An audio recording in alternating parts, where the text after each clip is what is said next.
were told that adamantium is was mentioned by Thunderbolt Ross, and it is confirmed now. And it's funny, Jerry, because don't you know how like when we talk about rumors, it's hard to know if it's true, but then it's crazy that it is true. Because you and Yeah. I have covered for almost a year now that the adamantium comes from the Celestials, and now that's confirmed. So and that the most likely what Thunderbolt Ross's initiative is that Isaiah Bradley shoots at him for that in the Super Soldier Serum. So adamantium is now in the MCU, which adds a lot of question of are they go like this kind of makes me think that we might not possibly have multiversal mutants enter in the MCU. I'm not necessarily sure. Or does it mean that we're just getting a new and actually let me take a step back. And they also are setting up a new Wolverine already. They already are setting him up with this mention. Sorry, go ahead. I 100% believe that we're going to be introduced to more mutants that may or may not be X-Men prior to Secret Wars, probably prior to Doomsday 2. However, I don't think it's going to be the Mutants saga and them to be the central storyline until after Secret Wars. Now, so the adamantium, listen, that could be a cool storyline, and it's a good way to introduce some of the X-Men now. And that way, when it is post Secret Wars, you don't need to do all these individual movies that they had to do, like Iron Man, Captain America, First Avenger, and Thor. And you could kind of just go right away and do X-Men instead of having to build up to Avengers 1. The other thing that's interesting about Stevie's theory here with the adamantium and the Eternals and the X-Men, so it was either like a year or two ago, something like that, Marvel Comics had this event called AX. A for Avengers, X for X-Men, E for Eternals. Yeah. It's called AX. AX, yeah, AX. Oh, sorry, go. Yeah, AX, Judgment Day. And the event really was about a conflict among the Avengers, the X-Men, and the Eternals. The Eternals believed that the mutants were excess deviants, like excess deviation. So they launched an attack on Krakoa, which, for those of you that don't know, Krakoa was the nation state of the X-Men, the home of the X-Men.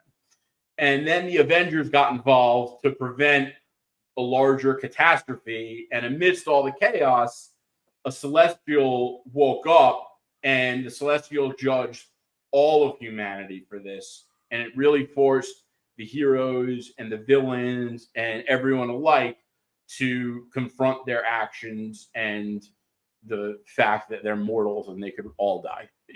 Which could be the first Avengers movie after Secret Wars. Yeah, and that would be sick. Bro, did we just cook? Did we just cook right now? Imagine that being the first Avengers film after Secret Wars. Like 5 years after, like we get a bunch of Mutant and Avengers content and we get that. So and the adamantium in Brave New World reminds me of when in Avengers Age of Ultron, vibranium was mentioned. Wakanda was talked about, and no one batted an eye. No one remembered that vibranium was talked about or that Wakanda was talked about. But Jerry, what happened? We got the payoff in Civil War. And that's what I think that this is doing. This is planting the seed, right? So we can know that adamantium exists and we will get a payoff eventually. And I think in my opinion, I believe they're setting up for whoever the next Wolverine is going to be, which I think is awesome. I think that Wolverine should come from the MCU because Hugh Jackman probably isn't going to do this forever. And I think that I think some mutants might come to our MCU timeline via the multiverse, and I think some might be bred in the MCU. I think there's going to be a mix of both. I hope A, I hope that it's not, and B, if it is, I hope more come from our main universe, because they can't play this out. You know, they could only do this so many times. Yeah, so do it now. That's how you either knock it out now, or you know. I mean, do this like bringing characters over through another universe. Yeah, You know, for sure. like you don't want to play that card out.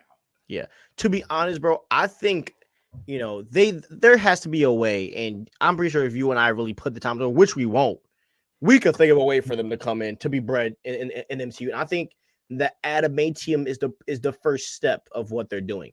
And I think that they're doing something that not a lot of us see coming yet. But we are starting to see the vision a little bit.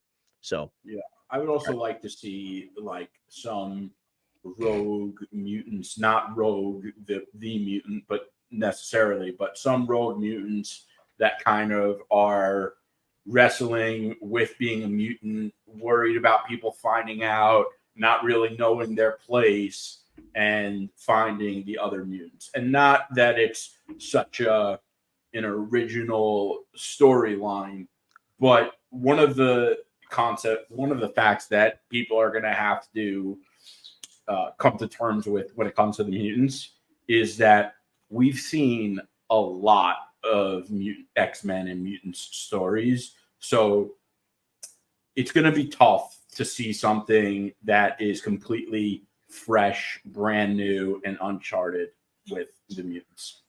That's why I think this adamantium and maybe Axe story could be really cool. And it's very on brand for the MCU to have something to do with a metal that only comes from a certain place. And, you know, I think that is the way. it's a good first step. It's a great first step. And Genosha could be in that area too. There's a lot of ways that you can build that, to fit the X-Men. So we'll see what happens.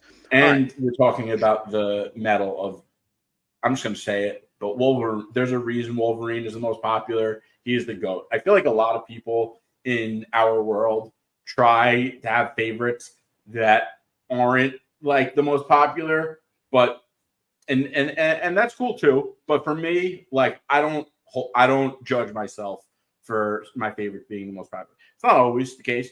My favorite villain is Magneto, but when it comes to my favorite X-Men, Wolverine, easy.